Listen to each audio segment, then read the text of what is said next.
পাকিস্তানের আন্দোলনের পিছনে, যে ভারত ভাগ করে মুসলমানদের আলাদা দেশ হতে হবে, এই আন্দোলনের পিছনে যারা আজকের পাকিস্তান, তাদের অবদান 20%, 30%। আর আজকের যারা বাংলাদেশের মুসলমান, তাদের অবদান 60 থেকে 70%। ব্রিটিশদের সামনে লাহোর প্রস্তাব ওই পাকিস্তানের কোনো পাকিস্তানি পেশ করেনি, এই বাংলাদেশের বাঙালি শেরে বাংলা একে ফজলুল হক পেশ করেছে।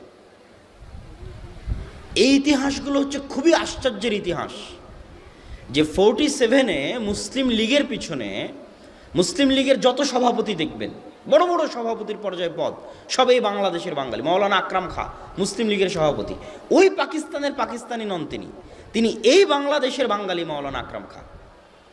1935-এর লাহোর প্রস্তাব, পাকিস্তান প্রস্তাব, শেরে বাংলা একে ফজলুল হক, হোসেন শহীদ সোহরাওয়ার্দী তথা পুরো মুসলিম লীগে নামকাওয়াস্তে মিস্টার জিন্না ওই পাকিস্তান থেকে ছিলেন। কিন্তু 80%, 90% আন্দোলন, 60 থেকে 70% আন্দোলন এই বাংলাদেশের মানুষদের ছিল।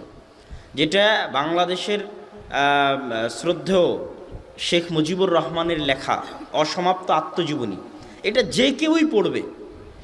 যেহেতু শেখ মুজিবুর রহমানকে আমরা চিনি, কিন্তু তার অতীতের ইতিহাসকে আমরা চিনি না, তো শেখ মুজিবুর রহমানের লেখা অসমাপ্ত আত্মজীবনীতে তিনি অনেক সুন্দর ভাষায়, স্পষ্ট এবং সাবলীল ভাষায় 47-এ মুসলিম লীগের পক্ষে তার যে দীর্ঘ আন্দোলন, যখন তিনি কলকাতা ইসলামিয়া কলেজের ছাত্র, হোসেন শহীদ সোহরাওয়ার্দীর অধীনে থেকে আন্দোলন করেন, শেরে বাংলা একে ফজলুল হকের অধীনে থেকে আন্দোলন করেন, সিলেটকে আসাম থেকে আলাদা করার জন্য, আসামের করিমগঞ্জ থেকে আলাদা করার জন্য। সিলেট তো বাংলাদেশের অন্তর্ভুক্ত হতো না, সিলেট তো অখণ্ড ভারত হিসেবে ভারতের অন্তর্ভুক্ত হতো। সেই সিলেটকে আলাদা করার জন্য যে আন্দোলন সংগ্রাম, ওই দীর্ঘ আন্দোলন সংগ্রামের ইতিহাস শেখ মুজিবুর রহমান লিখে গেছেন। এই ইতিহাসগুলো হচ্ছে রিয়াল ইতিহাস, এই ইতিহাসগুলো হচ্ছে প্রকৃত ইতিহাস, এই ইতিহাসগুলো হচ্ছে রুহুল বাংলাদেশ, বাংলাদেশের প্রাণ। বাংলাদেশ টিকে থাকবে কোন ইতিহাসের উপর ভিত্তি করে? এই ইতিহাসের উপর ভিত্তি করে, যেই ইতিহাস বাংলাদেশকে পশ্চিমবঙ্গ থেকে আলাদা করেছে, যেই ইতিহাস বাংলাদেশকে কলকাতা থেকে আলাদা করেছে, যেই ইতিহাস বাংলাদেশে ঢাকা বিশ্ববিদ্যালয় প্রতিষ্ঠা করেছে, যেই ইতিহাস প্রমাণ করে যে রবীন্দ্রনাথ ঠাকুর ঢাকা বিশ্ববিদ্যালয় প্রতিষ্ঠার বিরোধী ছিলেন, যেই ইতিহাস প্রমাণ করে যে বাংলাদেশের এই অঞ্চলের বাঙালিরা গরিব, দরিদ্র, অসহায়, যাদেরকে লেচ্ছ, জীবন, অপদার্থ, যাদেরকে টাচ করলে অপবিত্র হয়ে যাবে, এরকম ঘৃণ্য, জঘন্য হিসেবে গণ্য করা হতো এই পূর্ববঙ্গের বাঙালিদের, বাঙালি মুসলমানদেরকে।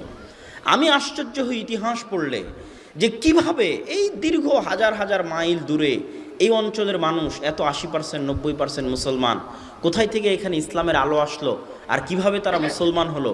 আর এই গরিব অঞ্চল, পুরোটাই গরিব অঞ্চল, এবং এই বাংলাদেশকে শাসন করে, বাংলাদেশ হচ্ছে গাভীর মতো, এই বাংলাদেশকে শাসন করে ব্রিটিশরা যত কোটি টাকা উপার্জন করত, তাদের ওই সময়ের যে প্রবৃদ্ধি ছিল, তাদের ওই সময়ের যে ইনকাম ছিল, সেই ইনকাম যাচাই বাছাই করলে দেখা যায় তাদের ইনকামের বিরাট অংশ এই বাংলাদেশের যারা নীলকর ছিল, যারা নীল চাষ করত, তারা যে করগুলো দিত, ট্যাক্সগুলো দিত, চাষিরা ছিল। এই বাংলাদেশকে স্বর্ণ বা সোনালী বাংলাদেশ এমনি বলা হয় না। তখন তো আর ফারাক্কা ছিল না, পানির সমস্যা ছিল না, মরুভূমি ছিল না, এটা হচ্ছে নদী নালায় ভরপুর, মাছ সবুজে ভরপুর। যখন ইবনে বতুতা বাংলাদেশে এসেছে, পরিব্রাজক ইবনে বতুতা, তখন উনি আশ্চর্য প্রকাশ করে গেছে যে আজীব আল্লাহ সুবহানাহু ওয়া তাআলার দয়া এবং নিয়ামতে ভরপুর এক ব্যতিক্রম দেশ হচ্ছে বাংলাদেশ।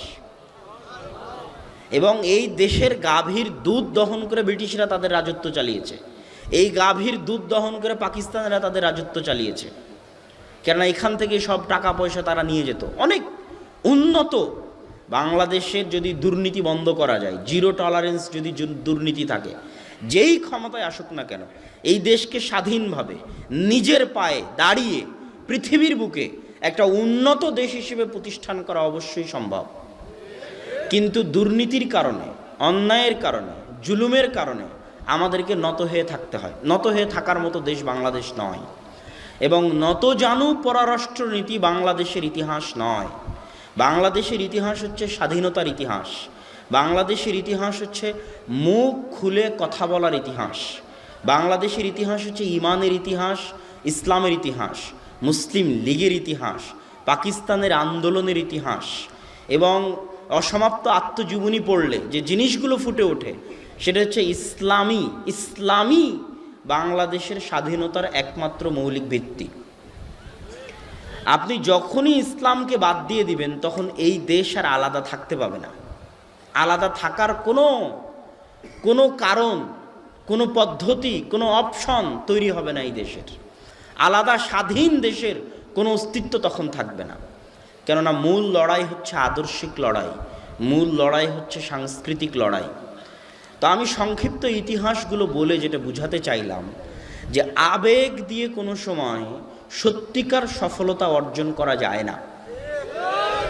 আপনি আবেগ দিয়ে আজকে লিল্লাহে তাকবীর দিয়ে কোনো একটা নির্দিষ্ট দেশের বিরোধিতা করতেছেন, অথচ আপনি ওই দেশের সিনেমা গান নিয়ে ব্যস্ত, এই বিরোধিতার কোনো মূল্য আছে?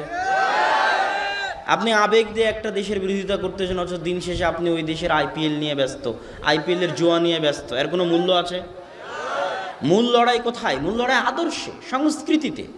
ওই যুবক সমাজের যদি আদর্শ না থাকে তো আর লিল্লাহে তাকবীর দিয়ে 10টা গাড়ি ভেঙে দেওয়ার কোনো মূল্য নাই। ওই দিন শেষে গিয়ে হিন্দি সিনেমা দেখবে, হিন্দি ছবি দেখবে, হিন্দি গান বাজাবে। এটা কিসের স্বাধীনতা? যে স্বাধীনতার উৎসবে হিন্দি গান বাজে, এটা তো হতে পারে না। তাহলে ওই আদর্শহীন যুবক, চরিত্রহীন যুবককে দিয়ে এই দেশের স্বাধীনতা টিকবে না। স্বাধীনতা টিকানোর জন্য আদর্শ লাগে, চরিত্র লাগে, ব্যক্তিত্ব লাগে, জ্ঞান লাগে, নলেজ লাগে এবং প্রকৃত উন্নতি লাগে। অবকাঠামোগত উন্নতি নয়, প্রকৃত উন্নতি।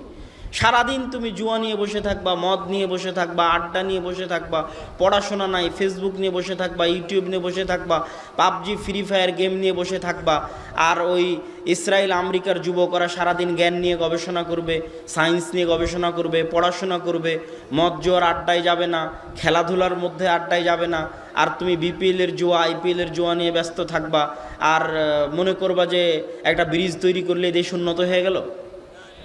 অসম্ভব, এটা হতে পারে না। তুমি তো ওই ব্রিজের কামলা, তুমি তো ওই ব্রিজের পাট যে খেটে খায়, মাথায় ইট পাটকিল নিয়ে ফেলো।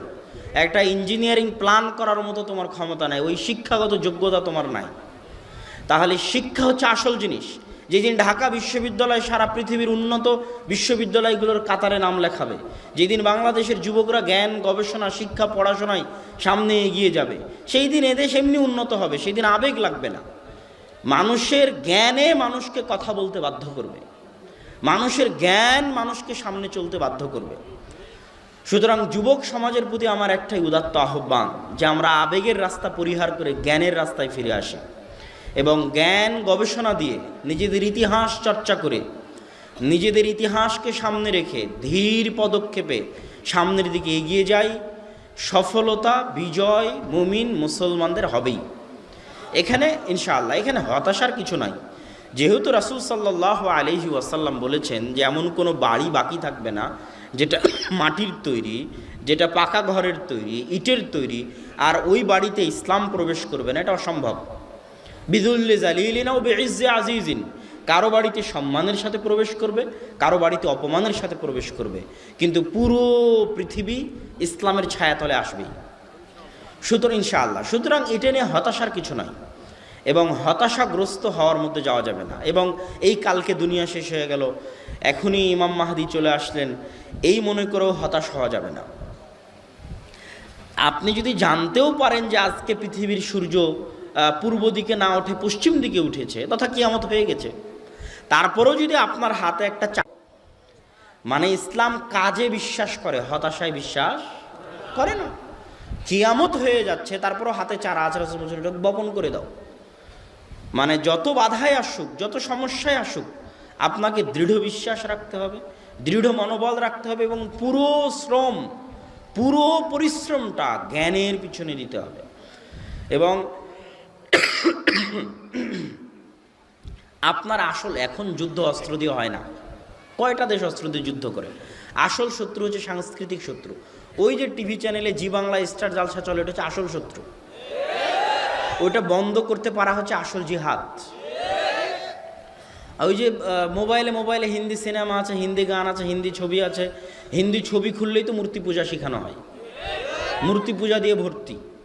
তাহলে ওইটা বন্ধ করতে পারা, না দেখতে পারাটা হচ্ছে আসল জিহাদ, আসল উত্থান। তো এই আদর্শগত, সংস্কৃতিগত, জ্ঞানগত এই উত্থানের মধ্যে বাংলাদেশের ভবিষ্যৎ স্বাধীনতা নিহত রয়েছে। আল্লাহ সুবহানাহু ওয়া তাআলা বাংলাদেশকে যাবতীয় শত্রুদের চোখ থেকে মুক্ত রেখে বাংলাদেশের মুসলমানদের যেন অবস্থা আল্লাহ সুবহানাহু ওয়া তাআলা আফগানিস্তান, কাশ্মীর, মিয়ানমার, উইঘুর মুসলমানদের মতো অবস্থা না তৈরি করে। বাংলাদেশের মুসলমানদের অবস্থা যেন আল্লাহ সুবহানাহু ওয়া তাআলা তার নিজের রহমত, নিজের দয়া দিয়ে হেফাজত করে। আল্লাহুম্মা আমিন। এই বলে আমি আমার সংক্ষিপ্ত বক্তব্য শেষ করছি। ওয়া আখিরু দাওয়ানা আনিল হামদুলিল্লাহি রাব্বিল আলামিন। আসসালামু আলাইকুম ওয়া রাহমাতুল্লাহি ওয়া বারাকাতুহু।